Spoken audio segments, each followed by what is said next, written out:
Salam Bapak Ibu sekalian yang dikasihi oleh Tuhan Yesus.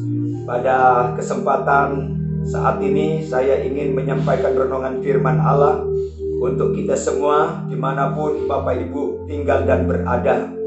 Renungan firman Tuhan berbicara tentang sukacita di tengah masalah. Kita akan ambil di dalam kitab suratan Paulus kepada jemaat yang ada di Filipi, pasalnya yang keempat, ayatnya yang keempat, yang berkata demikian: bersukacitalah senantiasa dalam Tuhan. Sekali lagi kukatakan, bersukacitalah. Inilah ayat yang menjadi tekanan Paulus untuk tetap bersukacita di dalam Tuhan. Mengapa kita harus bersukacita? Karena kita punya Tuhan. Kita punya Allah yang menjadi Tuhan dan Juru Selamat. Itu sebabnya Paulus mengatakan bersukacitalah di dalam Tuhan, bukan di luar Tuhan. Nah, kalau bicara tentang sukacita, kalau kita bertanya, orang yang paling menderita, orang yang paling susah itu sebenarnya Paulus. Karena pada saat itu posisi Paulus berada di dalam penjara.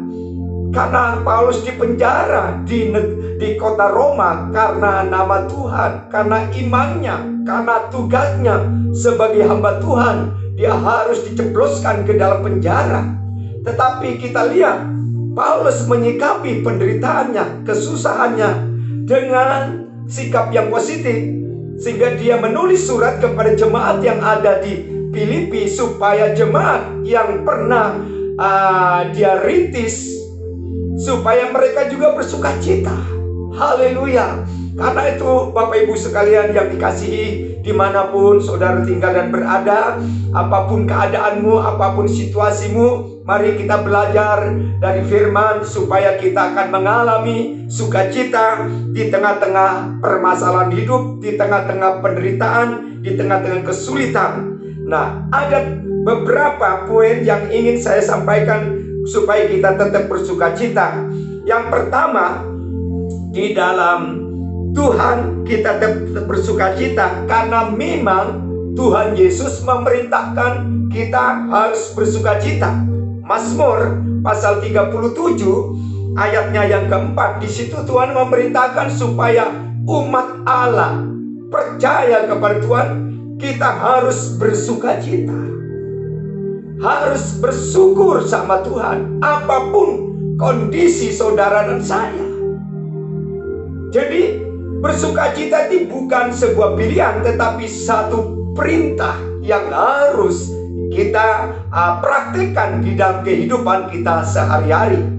Yang kedua, di dalam Alkitab juga kita tetap bersukacita karena kita bersukacita oleh karena kebenaran dan Roh Kudus.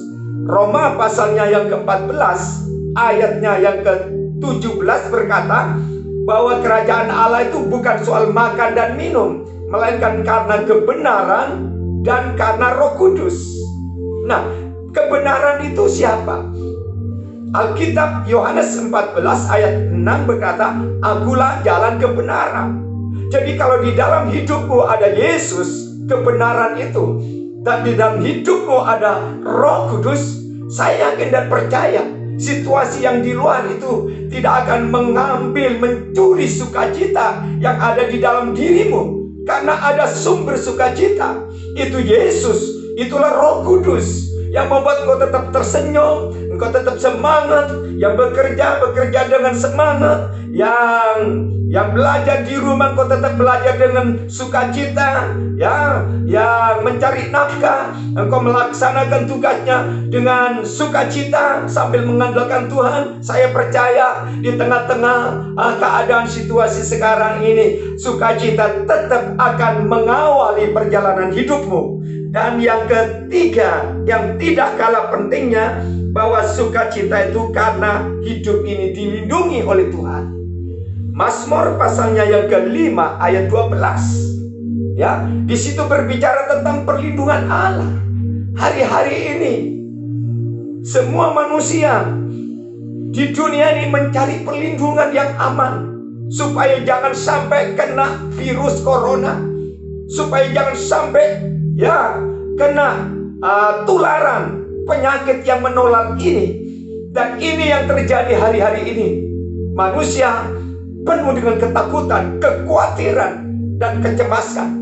Tetapi pada saat ini saya berita satu kabar pengharapan, kabar yang membuat engkau aman dan nyaman, kabar yang membuat engkau hidupmu kondusif, yaitu berlindunglah sama Tuhan. Hanya di dalam Yesus ada perlindungan yang abadi. Karena Yesus itu adalah Maha Kuasa, yang punya kuasa di sorga, di bumi, bahkan di bawah bumi, berada dalam otoritas ilahi. Percayakan hidupmu kepada Tuhan, saya pastikan engkau akan bersuka cita dalam situasi apapun juga. Haleluya. Sebab itu pada saat ini, sebelum saya akhiri renungan ini, saya ajak Bapak Ibu yang hadir, yang mendengar berita ini, mari kita akan berdoa bersama-sama. Haleluya. Bapa di sorga, pada saat ini kami boleh menghampiri hadirat-Mu. Kami boleh mendengar sebagian renungan singkat ini. Biarlah firman yang kami sampaikan boleh direspon, didengarkan, bahkan dipraktikkan dalam hidup-Mu. Karena di dalam Engkau ada sukacita, di dalam Engkau ada perlindungan, di dalam Engkau ada Roh-Mu yang kudus akan menjaga, membentengi hidup kami, sehingga kami akan jalani hari-hari ini bersama-sama dengan Tuhan. Kami tidak takut, kami tidak khawatir, karena Tuhan adalah Immanuel beserta dengan kami. Di dalam nama Tuhan Yesus, hamba berdoa dan mengucap syukur. Haleluya. Amin. Puji Tuhan. Semangat terus, bersukacitalah senantiasa di dalam Tuhan.